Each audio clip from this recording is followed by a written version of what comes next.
Ya, pagi Bapak Ibu sekalian, selamat datang di Philip Webinar edisi hari Jumat ya tanggal 14 Juli 2017 bersama saya Aditya Nugroho di sini dan rekan kita yang baru dengan Kandita Dara.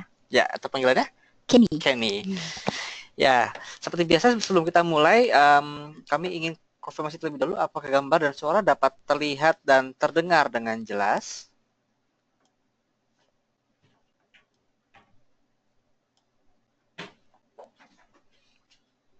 Ya, terima kasih Pak Raymond dan Pak Ahmad Riyandi atas konfirmasinya. Pak Iqbal juga, terima kasih. Kita akan langsung mulai saja ya Ken ya. Ya. Untuk sesi pertama akan dibuka oleh Kenny untuk JCI Indication. Kira-kira gimana Ken hari ini? Hari ini kita memperkirakan penguatan terbatas dengan support 5.794 dan resistance pada 5.861. Kemudian market hari ini, market Asia menguat karena investor sedang menantikan data Amerika Serikat mengenai inflasi dan penjualan retailnya, yang bersamaan dengan terbitnya laporan keuangan dari beberapa bank Amerika. Kemudian juga di Amerika Serikat, para investor masih menunggu testimoni dari Janet Yellen mengenai pertumbuhan Amerika Serikat. Targetnya ya, yang diucapkan oleh Presiden Trump ya 3% ya. Iya, dan sepertinya tidak begitu optimis gitu untuk capai 3% karena produktivitas di Amerika Serikat yang sepertinya melesu. Kemudian pada pasar obligasi global masih terus terjadi penjualan berdasarkan dari ya, jadi ECB ini ada apa lagi menyesuaikan untuk policy outlook ya, jadi memang ada sell off di pasar obligasi ya. Iya, betul sekali. Kemudian juga presiden dari ECB akan pertama kalinya berbicara di Amerika Serikat di Jackson Hole setelah 3 tahun terakhir ini. Kemudian presiden ECB juga optimis adanya daerah ekonomi Eropa yang ini Eurozone ya. Jadi masih butuh stimulus untuk Eurozone. Sinyalnya masih positif bahwa stimulus ini masih akan digelontorkan di Euro. Jadi bisa mampu mengangkat lagi ekonomi Eropa yang sudah mulai bangkit. Ya, kita masuk ke komoditi kan ya. Ini komoditi juga relatif stabil. Semalam Edo-nya agak dalam 0,91. Tadi kalau JCI Indication, kita akan lihat teknikalnya nanti kenapa kok kita bilang ada potensi untuk bullish. Sementara untuk komoditi energi, minyak terkoreksi tipis 0,5% dan sementara batu bara masih naik 0,8% ke level 82,75 ya. Jadi mungkin batu bara bisa coba dilihat hari ini ya kan ya. Yeah. Nah, tadi bicara soal IHSG, kenapa kok bullish? Kita masuk ke chartnya sedikit untuk teknikalnya. Nah, ini kemarin ada secara candlestick ya, ini ada membentuk hammer di atas. Tapi bisa kalau pola hammer ini akan diikuti oleh rally. Mungkin tidak akan terlalu banyak, mungkin sampai level 58-50-an itu untuk menguji resisten terdekat. Tapi di sisi lain yang agak mengkhawatirkan, nah ini kita ada baru menambahkan fitur di foreign flow analysis. Kalau sebelumnya kan kita hanya melihat di sisi equity market atau pasar saham saja untuk foreign flow-nya, di mana memang kemarin ada net sell ya 740 miliar kalau nggak salah, walaupun IHSG naik tipis. Jadi setiap ada kenaikan ini asing pasti net sell membesar. Jadi memang kalau ada kenaikan tidak untuk mengejar beli, hanya untuk kita jualan saja. Dan kalau ada turun dalam koreksi, nah itu kita bisa kesempatan untuk trade buy. Jadi hanya untuk trading saja. Nah, fitur baru ini adalah kita juga membandingkan dengan foreign flow di pasar obligasi karena memang size di pasar obligasi ini besar. Saat ini kepemilikan asing kurang lebih 740-an triliun rupiah di Sun dan itu porsinya sekitar 43%.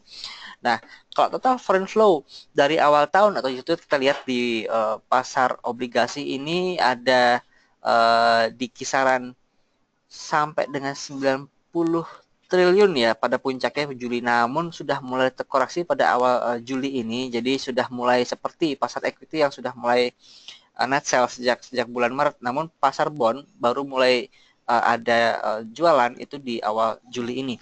Nah, ini indikasi kurang begitu bagus untuk foreign flow-nya, menandakan bahwa ada mereka keluar baik dari equity atau bond. Nah, data ini didukung dengan data nilai tukar rupiah. Jika nilai tukar rupiah melemah mengiringi dengan outflow, artinya mereka ada memang outflow, ada uang dolar yang keluar dari Indonesia dibawa ke negara yang masing-masing kembali. Ini sinyal kurang bagus bagi kestabilan nilai tukar rupiah. Mungkin kalau outflow ini terus berlangsung, kita akan melihat upaya Bank Indonesia untuk terus melakukan intervensi agar nilai rupiah stabil, dan ini ya semakin menambah PR pemerintah lah untuk mendongkrak ekonomi yang agak stagnan di level 5% pertumbuhan ekonomi. Nah, ini tadi untuk foreign flow analysis. Jadi strategi masih tetap manfaatkan kenaikan IHSG untuk jualan saja, dan ketika ada koreksi dalam itu bisa coba spekulasi trade buy. Tapi kita tetap harus lihat indikasi kondisi fundamental Q2 ya kan ya. Mudah-mudahan kalau ini bagus bisa kembali mendongkrak sentimen pelaku pasar di bursa kita. Selanjutnya kita pindah ke news ya kan, ada apa? Hari ini semen Gresik yang penjualan semennya tergantung dari industri properti masih belum menemukan titik terang di semester awal 2017 ini, karena penjualan rata-rata properti masih belum mencapai targetnya.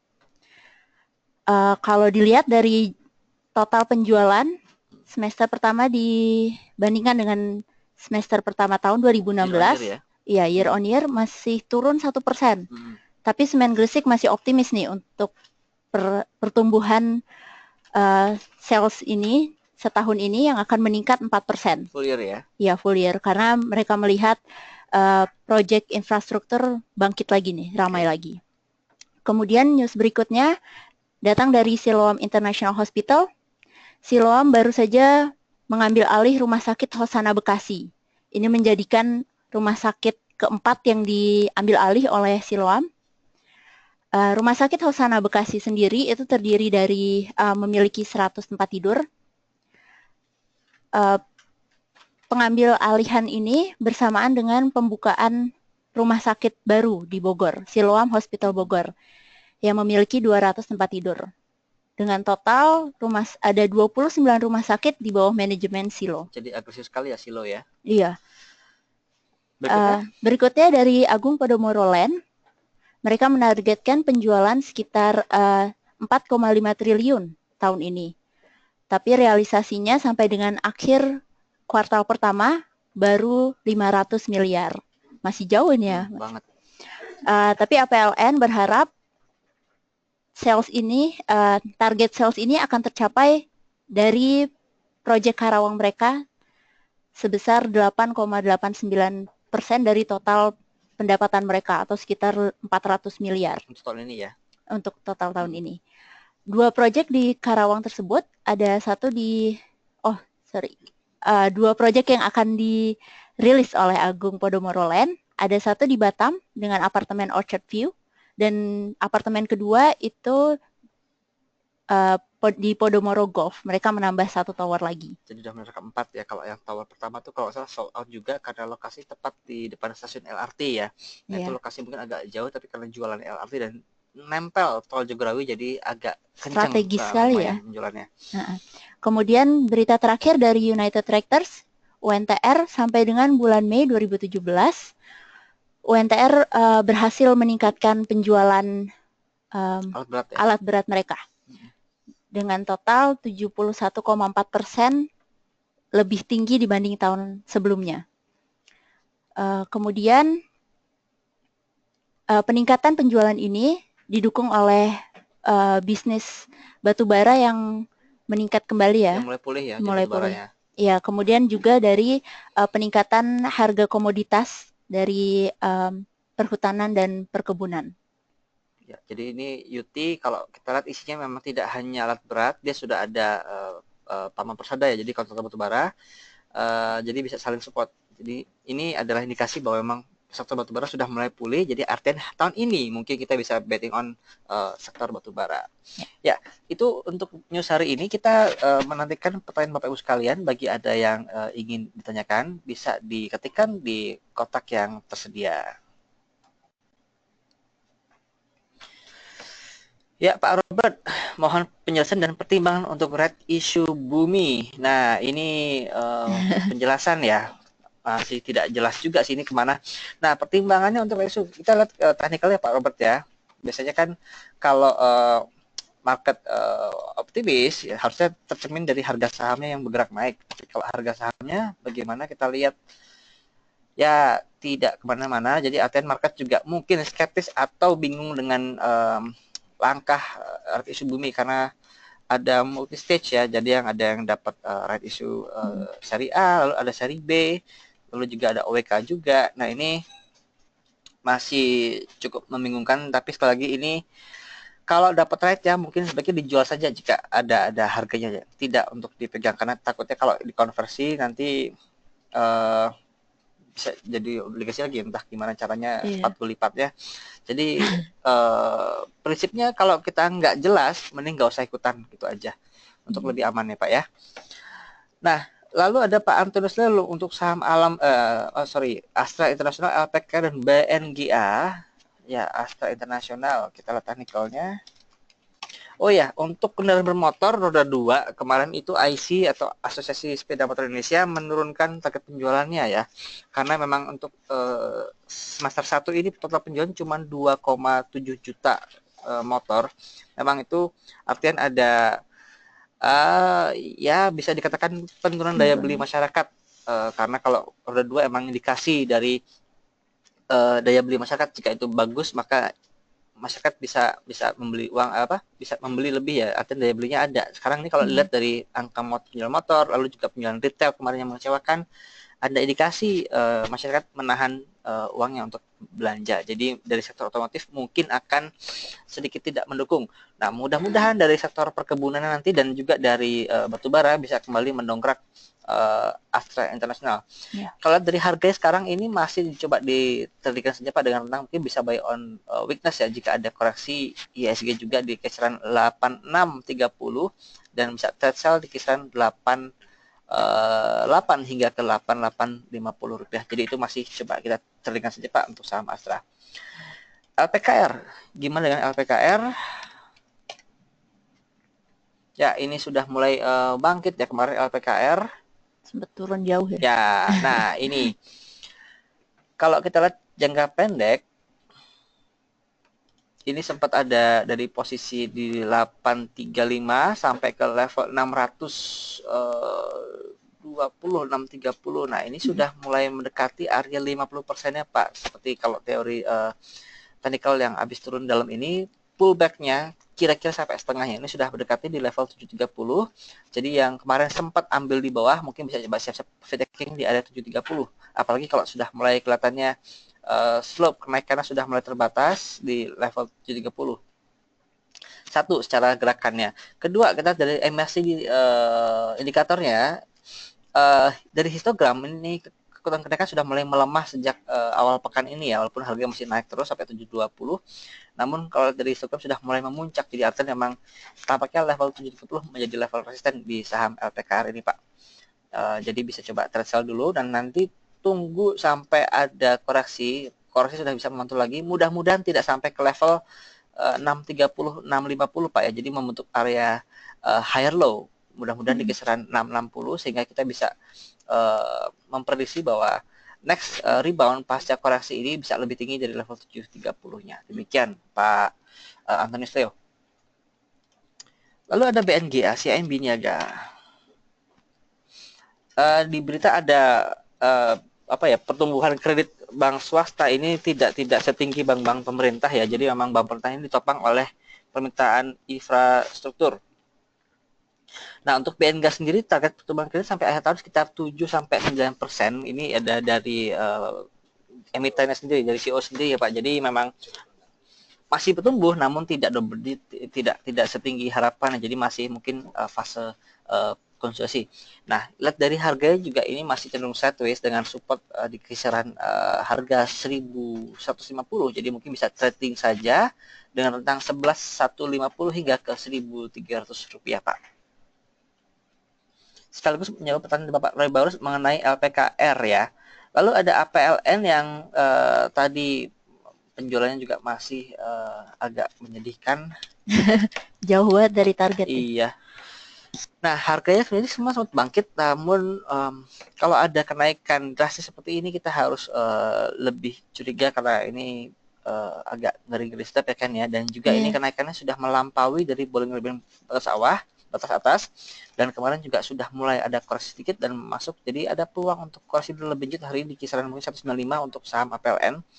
Untuk view ke depan ya jangka pendek mungkin bisa ditradingkan sampai dengan, nah kalau kita lihat tadi Fibonacci-nya setengah harganya di berapa? Kira-kira 50% itu di kisaran 200 hingga 205 ya. Jadi kalau ada rebound mungkin level 200 hingga 205 itu dapat menjadi target resisten di saham APLN ini.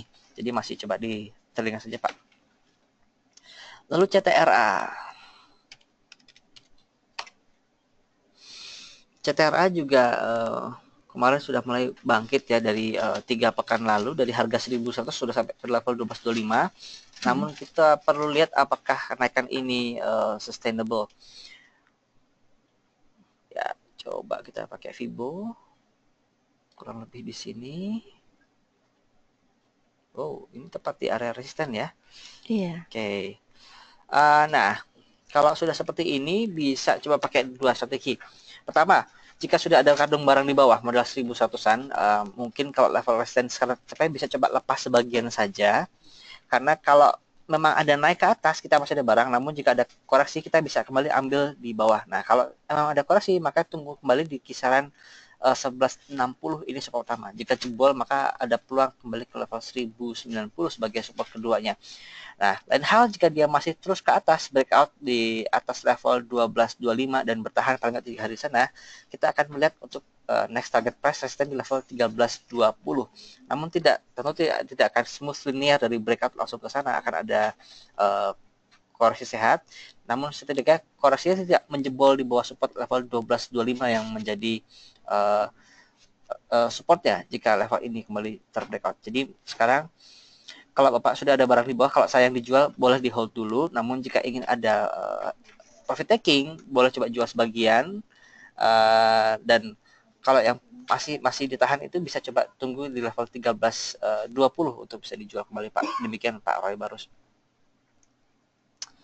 Lalu Pak Ahmad Riyandi, ya oke. Untuk Pakuwon dan Ramayana. Nah, Pakuwon itu seperti kita tahu bahwa ini recurring income-nya masih besar dari mall sekitar 50-an% ya Yuda ya. Pakuwon ya. 51% itu untuk recurring income Pakuwon ini bagus di tengah penjualan yang barunya masih belum bisa kick in. Dan juga yang di Kota Kasablanka dia baru topping off proyek apartemennya peluasan. Nah, sedikit dari dunia retail kemarin sedikit ada jalan-jalan ke Pacific Place ya, itu mallnya kok banyak yang tutup tokonya itu. Jadi kelusuan tampaknya sudah mulai menyentuh pasar high end.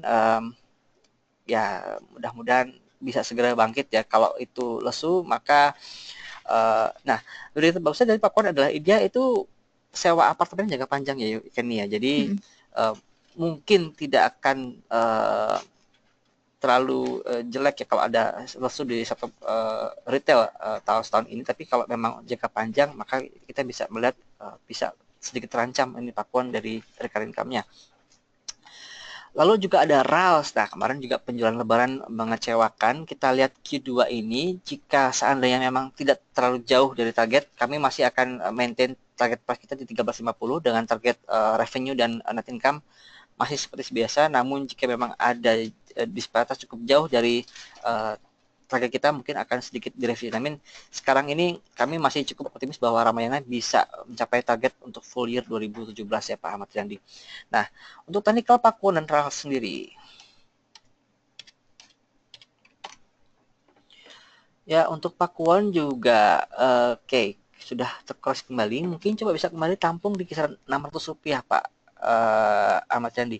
Tapi kalau boleh saran sih tidak full power. Artinya ketika 600 kita full power belanja enggak, sedikit-sedikit dulu. Takutnya dia ada jebol di bawah 600. Nah ini yang ya bisa sedikit mengkhawatirkan kembali ke level 580. Jadi strategi kita kalau sampai 600 boleh masuk sebagian dulu, kalaupun jebol tunggu sampai depan tulang ke atas baru boleh masuk lagi. Untuk rentang masih antar di rentang 590 hingga ke 640 untuk pakuannya.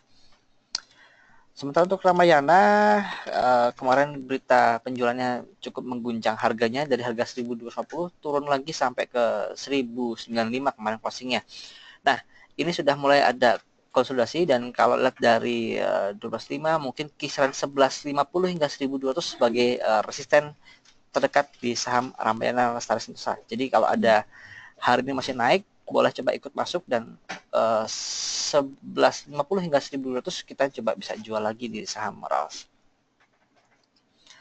Next ada Doit, Elsip, dan Waskita. Oke, Doit batubara tadi outlook tahun ini masih cukup cerah tampaknya. DOS ini juga masih sideways Pak, jadi mungkin trading saja dengan rentang 820 sampai ke level 900 rupiah. Sekarang ini masih tengah-tengah, mungkin coba tunggu sampai 800 boleh buy on di saham Doit. Next ada LSIP, sektor sawit juga masih anteng ya, belum ada gerakan signifikan. Nah ini sudah menutup gap di area 1450, dan kita lihat dari MACD juga sudah mulai peaking, sudah mulai memuncak, dan bagi yang ada barang di bawah 1370-an mungkin bisa coba realisasikan profitnya di level 14.5, 14.6 untuk take profit, dan tunggu sampai ada koreksi kembali mungkin di kisaran 1.400 untuk kembali akumulasi di saham LSIP. Next ada WSKT, ya konstruksi masih lesu. Oke, ini ada peluang ini untuk trade buy ya, karena kita lihat ini stokastik sudah di area oversold dan sudah golden cross. Bisa kita manfaat barang 3 hari, mungkin sampai Selasa, Rabu pekan depan ya, kan ya. Yeah. Dengan target price di kisaran 2250 sampai ke 2300. Jadi sekarang bisa coba buy on di kisaran 2190 2200, dan take profit di kisaran 2250 hingga 2300 Pak Iqbal. Tapi sekali lagi ini hanya untuk trading, tidak untuk di keep, karena kondisi market seperti ini lebih aman untuk trading saja, tidak untuk di hold. Pak Mada Adi Widyarta, saham Pegas dan Inaf ya masih menantikan Q2-nya. Pegas Tanikel juga masih sideways, ini sedang meluncur ke bawah. Nah, support kemarin ada di kisaran 2240 ya. Jika dia jebol ke bawah, maka sebaiknya tunggu dulu untuk masuk wait and see, karena takutnya seperti WSBP ya, dia jebol ke bawah lagi. Ini untuk Pegas rentangnya antara 2240 sampai ke 2400, jaga pendek. Namun kalau lihat dari trennya ini sedikit ada downtrend ya, jadi ini ada pelemahan di sini. Kita lihat slope-nya memang tidak besar, tapi ini udah confirm downtrend. Kalau ingin masuk sebaiknya tunggu sampai menyentuh bowling range batas bawah ya, ini di kisaran 2240, lalu bisa jual ketika sudah mendekati batas MA20 atau middle band-nya di kisaran 2340. Rentangnya 100 rupiah, tidak terlalu lebar tapi cukup lumayan ya kayak jaga pendek seperti ini. Next ada Inaf, Indofarma. Nah, ini juga tidak ada pergerakan, volume tipis sekali Pak. Kalau Bapak ada barang, ya coba bisa di hold saja sampai ada gerakan lagi. Jika belum ada barang, mungkin sebaiknya tidak untuk masuk dulu di saham Inaf, paling tidak sampai ada volume kembali di saham ini. Sementara tidak ada volume, mungkin harga masih akan cenderung tertahan di kisaran 27 hingga 2750 saja Pak. Sekaligus menjawab dari pertanyaan Pak Andri ya, Pegasnya. Lalu ada Wika, Pak Andri. Oke, Wika juga ada di batas bawah Bollinger Band ya. Ini ada peluang kalau Bapak ada barang sudah, mungkin tunggu sampai kisaran 22 tidak terlalu lebar ya, 2230 sampai 2250 untuk take profit atau trade sell.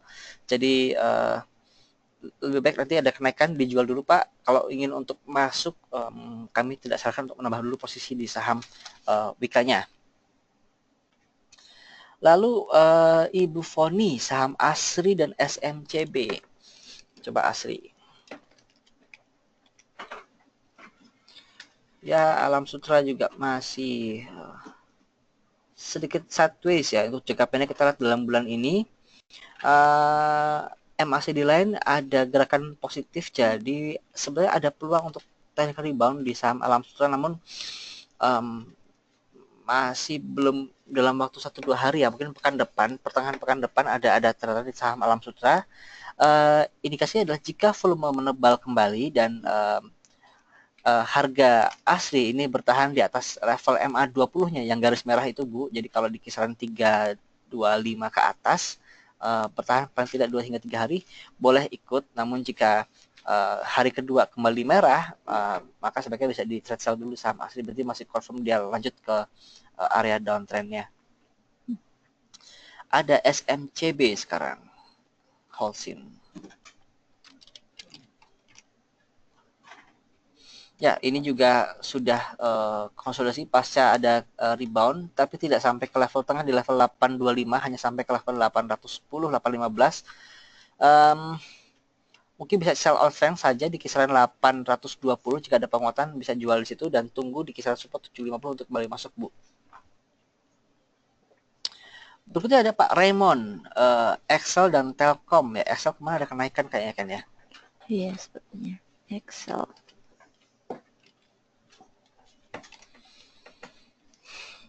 Oke, ada Doji.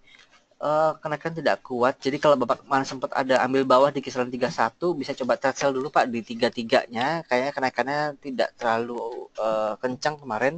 Mungkin akan kembali peluang untuk koreksi kembali ke level 31. Jadi jika ada barang sebaiknya trade sell dulu di saham Excel-nya. Lalu Telkom. Nah, kemarin Telkom ada sedikit koreksi lagi, tapi sudah mulai stabil. Kalau di sini kita memang Telkom polanya seperti ini ya sejak awal tahun lalu. Jadi pasca kenaikan tinggi dia ada fase konsolidasi dalam 2 hingga 3 pekan. Dan kalau sekarang ini area support di kisaran 4550 Pak. Jadi kalau Bapak coba ingin masuk sebagian dulu bertahap masuk ya, bisa masuk di level 4550. Nah, kita kalau dia ada turun sedikit mungkin sampai ke level 45 bisa menambah posisi di sana sambil menantikan kita rilis Telkom laporan keuangan Q2-nya yang mudah-mudahan masih bisa bagus seperti Q1-nya. Lalu ada Antam ya? Ibu Levi, Antam. Ya, Antam juga masih belum kemana-mana, Bu. Kalau harganya masih tertahan di level 700, ini masih bisa di hold. Memang 700 ini tampaknya jadi support kuat di saham Antam. Pun ada kenaikan, sebaiknya dapat dimanfaatkan untuk jualan, mungkin di level 730 sampai 750 Bu untuk jualan di Antam.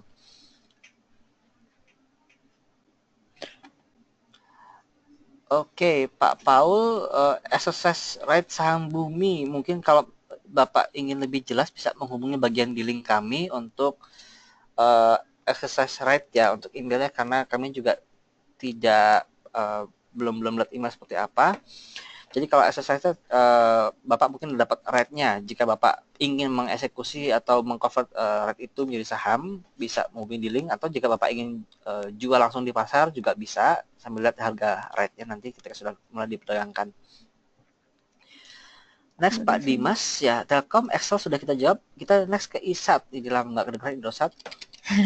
Apa kabar dia? Iya, harganya juga masih cenderung stagnan di kisaran 6.000 hingga 64. Ini jangka pendek ada tren menguat, namun kalau 1-2 hari bisa coba buy on mungkin di kisaran 6.100 Pak untuk bisa coba trade buy dan jual kembali di kisaran 64 untuk saham Excel ini. Maaf, saham ISAT ya. Ya. Lalu kemudian, Pak Sastra, saham Era Jaya. Kalau kita jalan-jalan ke mall lihat toko gadget ya, mungkin kalau 3 tahun lalu ramai orang, kalau sekarang kayak ramai dengan penjualnya aja, pengunjungnya juga sepi. Sama satu toko Era yang cukup flashy dan baru desainnya, tapi kok pengunjungnya agak minim. Ya, kita lihat penjualannya saja nanti Q2 jika memang penjualannya stagnan atau turun, jadi sebaiknya avoid dulu di saham-saham retail seperti Era, apalagi kalau gadget ini kebutuhan tertier ya. Kalau untuk pakaian dan motor saja orang sudah mulai mengurangi pembelian, mungkin untuk gadget juga justru akan lebih lebih berkurang berkurang lagi ya lagi, seharusnya, atau mungkin switching ke produk yang lebih murah. Nah, Era ini dia kerjasama dengan Xiaomi untuk produksi ponsel sini, namun Era tidak menggunakan pabriknya Axio ya, sudah dijual Axionya, malah Iya. dia kerjasama dengan PTSN untuk produksi, jadi Era ini hanya untuk distribusi saja. Dan kalau lihat dari pasar ponsel yang happening sekarang ini, yang ponsel menengah bawah ya, kayak Vivo, lalu juga ada apa lagi mereknya, satu lagi saingannya tuh Xiaomi itu bukan? ya Vivo Vivo, sama ini apa Oppo ya. Oppo. Nah, Oh, Oppo, nah juga mungkin Xiaomi juga bisa bangkit lagi, dan mungkin pasar-pasar segmen menengah bawah bisa kembali bertahan paling tidak untuk pasar ponsel. Nah, harganya juga ini kemarin kenaikan cukup kencang, dan mungkin akan ada koreksi. Pak Sastra bisa coba sell on strength di 625 mungkin untuk saham Era Jaya, jika kemarin Bapak sempat ambil di level 575 atau 6 masuk bawah. Ya, Ibu Rini, untuk waskitanya tadi, coba waskita kita lihat dulu waskitanya ya. Ya, ini waskita ini ada pantulan sedikit, walaupun kan kita lihat merah, ini posisi sedikit membaik ya, dari posisi 2180. Kalau lihat hari Senin tanggal berapa Mas? Senin ya, tanggal tanggal itu 7 Kamis, Rabu. ini. Ya, 2250 ya. Nah, ini memang agak sedikit nge-lag Bu, tapi tampaknya masih ada peluang bagi saham waskita ini untuk kembali rebound. Kenapa? Karena kalau lihat dari indikator stokastik ya, sudah ada di area oversold dan sudah golden cross. Jadi bisa buy on weakness di saham waskita. Untuk target price sendiri cukup moderate jika kita bilang ke level 23 saja, karena memang kondisi marketnya kurang begitu kondusif. Mungkin 23 sudah cukup baik bagi saham waskita untuk kita take profit ya, Ibu Riniwati. Demikian. Oke, apakah sudah tidak ada pertanyaan lagi? Kita akan cukupkan Kita ya untuk hari cukupkan ini ya. hari ini. Baik, terima kasih atas Bapak Ibu sekalian. Mudah-mudahan tetap bisa memperoleh profit yang lumayan di tengah marketnya agak sedikit sulit sekarang ini. Tipis-tipis Iya. profitnya. Terima kasih atas Bapak Ibu sekalian. Selamat pagi dan salam cuan.